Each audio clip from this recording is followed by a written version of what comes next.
Hi hello नमस्कार, कसे आहात सर्वजण? मजेत ना?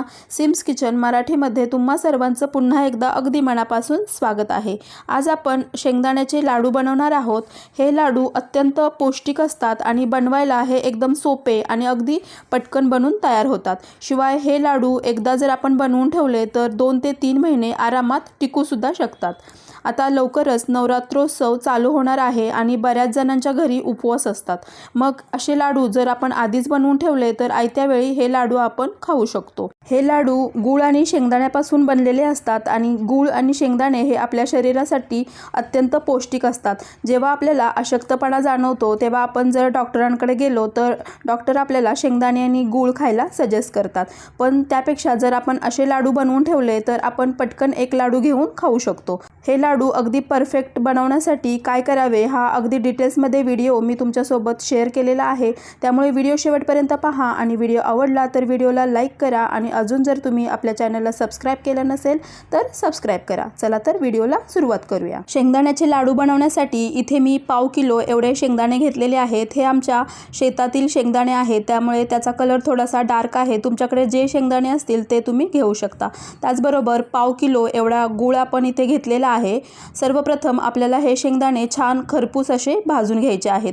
कढई गरम करत ठेवलेली आहे आणि त्यामध्ये मी यातील थोडेसे शेंगदाणे टाकून घेतलेले आहेत। गॅसची फ्लेम ही मीडियम ठेवायची आहे आणि मीडियम आचेवरतीच आपल्याला हे शेंगदाणे अगदी खरपूस असे भाजून घ्यायचे आहेत। जर आपण हे शेंगदाणे छान असे खरपूस भाजून घेतले तर लाडूची चव ही अगदी छान अशी लागते। इथे पाहू शकता तुम्ही हे शेंगदाणे आपले जवळजवळ भाजत आलेले आहेत। याला असं सतत हलवत मी याला छान असे भाजून घेतलेले आहेत।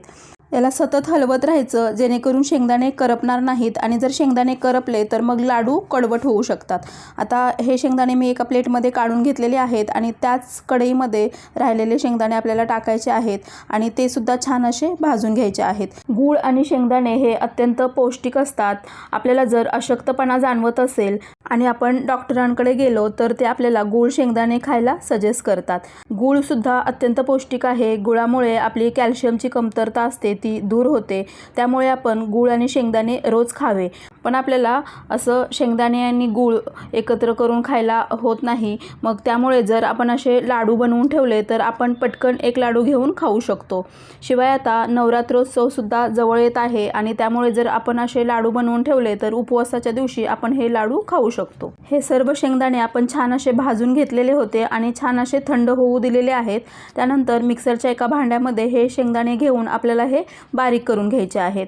इथे आपण हे शेंगदाणे वाटून घेतलेले आहेत। या पद्धतीने आपल्याला हे बारीक करून घ्यायचे आहेत आणि आता आपण हे एका भांड्यामध्ये काढून घेणार आहोत आणि सेम याच पद्धतीने राहिलेले शेंगदाणे सुद्धा आपण बारीक करून घेणार आहोत। हे लाडू बनवण्यासाठी आपल्याला फक्त शेंगदाणे आणि गूळ एवढं साहित्य लागणार आहे।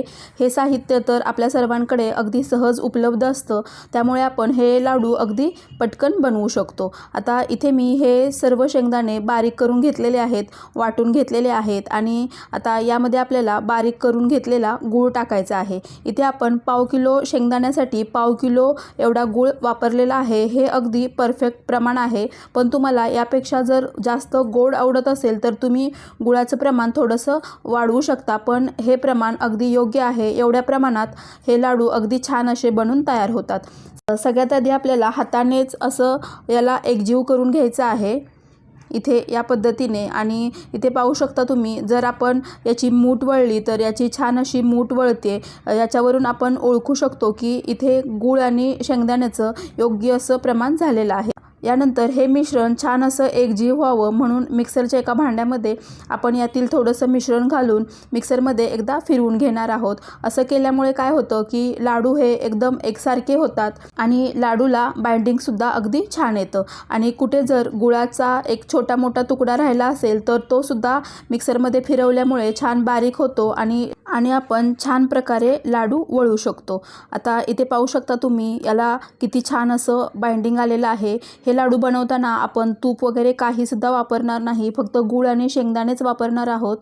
आता लवकरच नवरात्रोत्सव चालू होणार आहे आणि जवळपास सर्वांच्याच घरी उपवास असतात. मग आपण असे लाडू जर आधीच बनवून ठेवले तर आयत्या वेळी आपण एक लाडू घेऊन खाऊ शकतो. शिवाय हे लाडू अगदी जास्त दिवसांसाठी किंवा मग जास्त महिन्यांसाठी एकदम छान टिकतात. त्यामुळे हे लाडू आपण आधीच बनवू शकतो. शिवाय या पद्धतीने जर आपण छोटे छोटे लाडू बनवले तर उपवासामध्ये आपण प्रसादासाठी सुद्धा हे लाडू देऊ शकतो. तर इथे मी हे सर्व मिश्रण छान असं एकजीव करून घेतलेला आहे आणि आता इथे याचे आपण लाडू वळणार आहोत.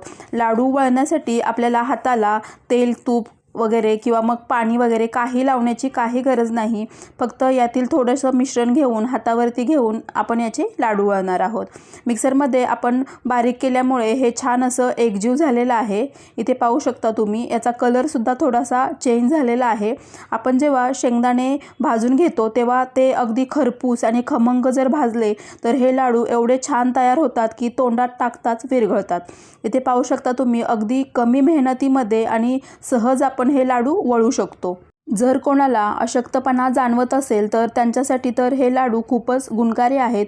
रोज सकाळी आपण अशा पद्धतीने एक लाडू खाल्ला तर तो खूपच फायदेशीर ठरू शकतो.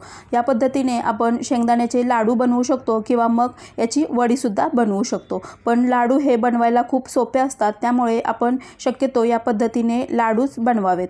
इथे पाहू शकता तुम्ही किती कमी वेळेमध्ये हे लाडू बनून तयार झालेले आहेत आणि हे लाडू बनवायला अत्यंत कमी मेहनत लागते आणि आपल्या घरी सहज उपलब्ध असणाऱ्या साहित्यामध्येच हे लाडू बनून तयार होतात. शिवाय हे लाडू आपण घरी बनवणार आहोत, त्यामुळे ते कमी खर्चामध्ये सुद्धा बनून तयार होतात. लहान मुलांना किंवा मग म्हाताऱ्या माणसांना गूळ आणि शेंगदाणे खाणं हे सहज शक्य होत नाही. त्यामुळे जर आपण अशा पद्धतीने हे लाडू बनवले तर लहान मुलं किंवा मग म्हातारी माणसं असे लाडू सहज खाऊ शकतात. इथे पाहू शकता तुम्ही किती छान हे लाडू बनून तयार झालेले आहेत आणि इथे मी 1/2 किलो शेंगदाणे आणि 1/2 किलो गूळ घेतला होता. यामध्ये अशा मीडियम आकाराचे 25 लाडू बनून तयार झालेले आहेत. आपल्या सर्वांकडेच आठवड्यातून कमीत कमी 1-2 तरी उपवास असतातच. त्यामुळे जर आपण असे लाडू नेहमीच बनवून ठेवले तर मग आपण आयत्या वेळी खाऊ शकतो. शिवाय हे लाडू 3 ते 4 महिने आरामात टिकू शकतात. त्यामुळे येणाऱ्या नवरात्रोत्सवासाठी तुम्ही सुद्धा या पद्धतीने शेंगदाण्याचे लाडू नक्की बनवून पहा. आणि हा व्हिडिओ जर तुम्हाला आवडला असेल तर व्हिडिओला लाईक करा आणि तुमच्या फ्रेंड आणि फॅमिलीमध्ये जास्तीत जास्त शेअर करा. आपल्या चॅनलवरती उपवासासाठीच्या बऱ्याचशा रेसिपीज त्याचे व्हिडिओ मी ऑलरेडी पोस्ट केलेले आहेत, ते सुद्धा तुम्ही पाहू शकता. तुम्ही जर अजून आपल्या चॅनलला सबस्क्राईब केलं नसेल तर सबस्क्राईब करून बेल आयकॉन प्रेस करा, म्हणजे माझ्या इथून पुढे येणाऱ्या सर्व व्हिडिओचे नोटिफिकेशन सगळ्यात आधी तुमच्यापर्यंत पोहोचेल. व्हिडिओ शेवटपर्यंत पाहिल्याबद्दल तुम्हा सर्वांचे धन्यवाद. भेटूया पुढच्या व्हिडिओमध्ये. तोपर्यंत मस्त खा आणि स्वस्त रहा. थँक्यू.